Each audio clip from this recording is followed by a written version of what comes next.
जिस मुजीबुर रहमान ने बंगबंधु ने वहाँ बांग्लादेश को निर्माण कराया, उन पाकिस्तानियों के बूट के नीचे जब पूरा बंगाली बांग्लादेश का जो पूर्वी पाकिस्तान के बंगाली दबे हुए थे उससे बाहर निकाला, आज उसकी प्रतिमा को तोड़ रहा है अगर कोई, तो वो जिहादी मानसिकता का हो सकता है, वो बांग्लादेशी नहीं हो सकता। ये लोग चाहते हैं कि भारत में वैसा ही कियोस हो, वैसे ही नरसंहार हो, एक एक दिन में 100 लोग मारे जाएं।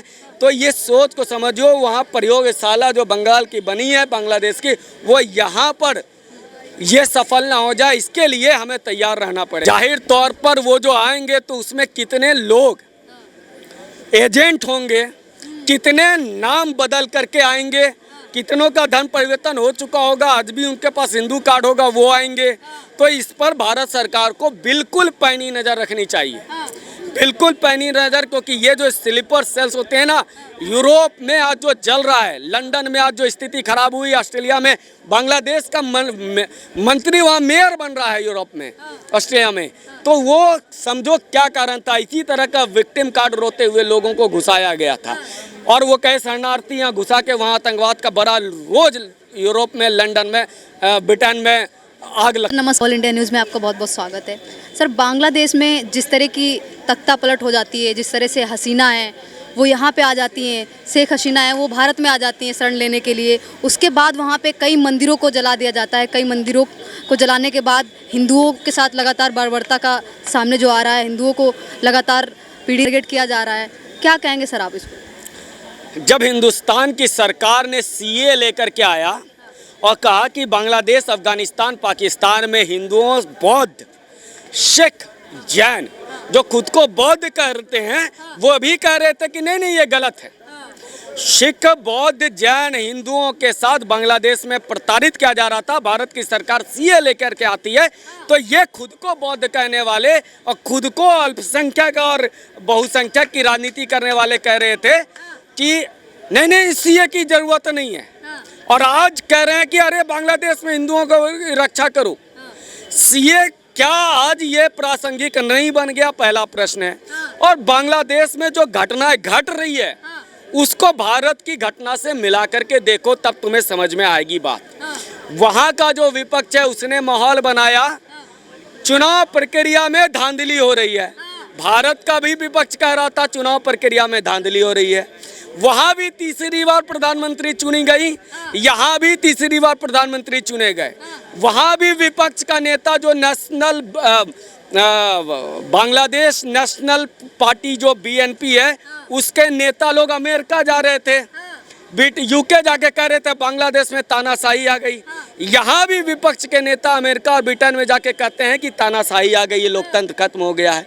दोनों जगह की घटनाओं को देखो, वहाँ भी एक आंदोलन खड़ा किया गया झूठा, यहाँ भी एक झूठा आंदोलन खड़ा किया गया, और वो उस आंदोलन में वहाँ पर हो ये रहा है कि वहाँ पर हिंदुओं को टारगेट किया जा रहा है। और यहाँ पर याद करो जरा, सिंघू बॉर्डर पे एक लड़के को, एक पुरुष को काट के टांग दिया गया था क्योंकि इसने बेअदबी कर दी।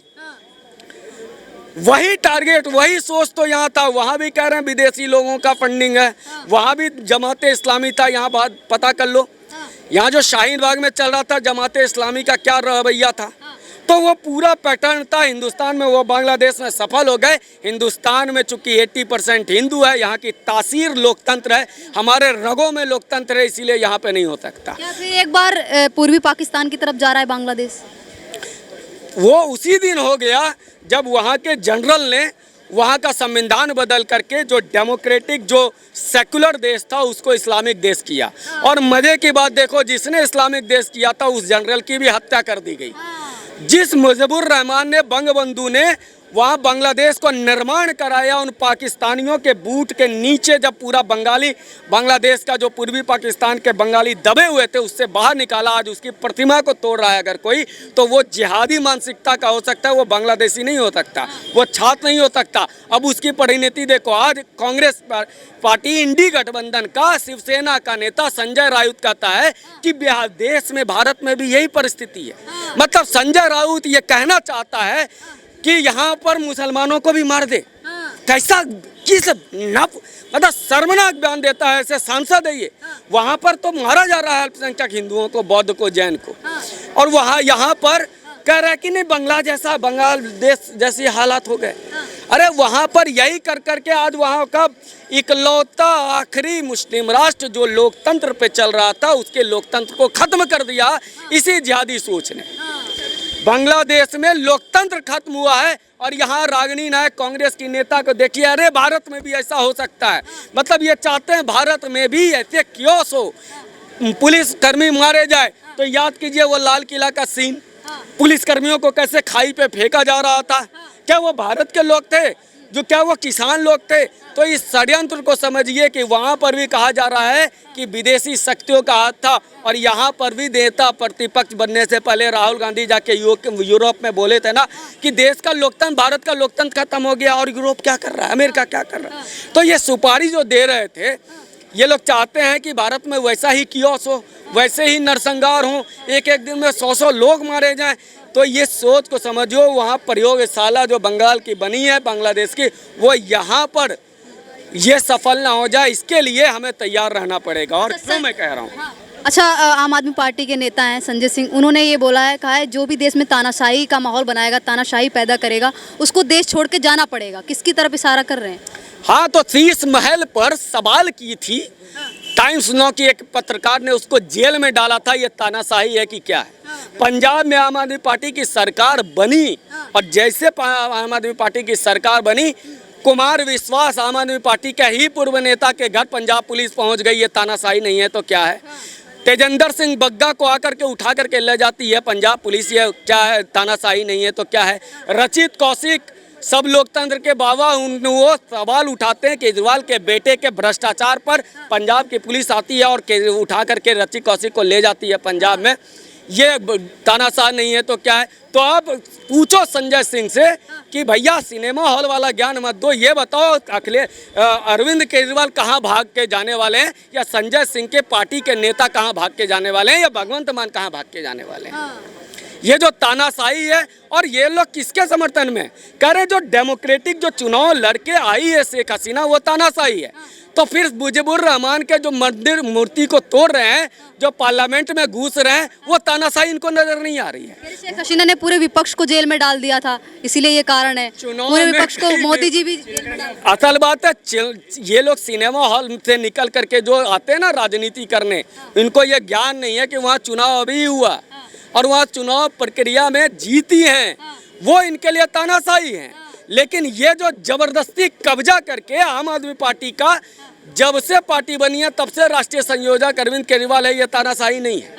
वही मुख्यमंत्री रहेंगे ताकि वो जेल में भी रहेंगे। दिल्ली के लोगों का काम ठप है, कैबिनेट की मीटिंग नहीं हो पा रही है क्योंकि यहाँ का मुख्यमंत्री जेल में बंद है। यूपीएससी के बच्चे मर रहे हैं, उसके बाद भी ये काम नहीं हो पा रहा है क्योंकि 10 करोड़ से ज़्यादा का बजट के लिए कैबिनेट की मंजूरी चाहिए और कैबिनेट की मीटिंग इसलिए नहीं हो रही क्योंकि दिल्ली का मुख्यमंत्री जेल में और इस्तीफा नहीं दे रहा है, जेल में रह करके मुख्यमंत्री का वेतन ले रहा है। वैसे तो ये कहते हैं कि जो काम ना करे उसको वेतन ना मिलना चाहिए, और ये जेल में रह करके वेतन उठा रहा है अरविंद केजरीवाल, इन्हीं का पार्टी का नेता। तो फिर ये बता दो तानाशाही क्या है? मतलब हम काम नहीं करेंगे, मुख्यमंत्री का सैलरी लेंगे, इससे बड़ा तानाशाही और क्या हो सकता है? तो ये बता दे संजय सिंह कहाँ जाने वाले हैं, ये तो बता दो।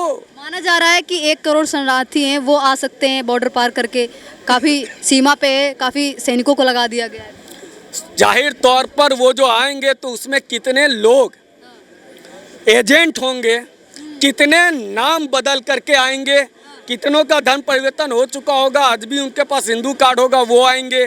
तो इस पर भारत सरकार को बिल्कुल पैनी नज़र रखनी चाहिए, बिल्कुल पैनी नज़र, क्योंकि ये जो स्लीपर सेल्स होते हैं ना, यूरोप में आज जो चल रहा है, लंदन में आज जो स्थिति खराब हुई, ऑस्ट्रेलिया में बांग्लादेश का मंत्री वहाँ मेयर बन रहा है यूरोप में, ऑस्ट्रेलिया में, तो वो समझो क्या कारण था। इसी तरह का विक्टिम कार्ड रोते हुए लोगों को घुसाया गया था, और वो कई शरणार्थी यहाँ घुसा के वहाँ आतंकवाद का बड़ा रोज यूरोप में, लंदन में, ब्रिटेन में आग लगता है। अच्छा, ममता बनर्जी का एक भाषण है जिसमें ममता बनर्जी ने बोला था कि कोई भी आता है देश में, किसी भी देश से शरण ले सकता है, शरण देने की बात, वो मुद्दा भी काफ़ी चर्चा में आ रहा है।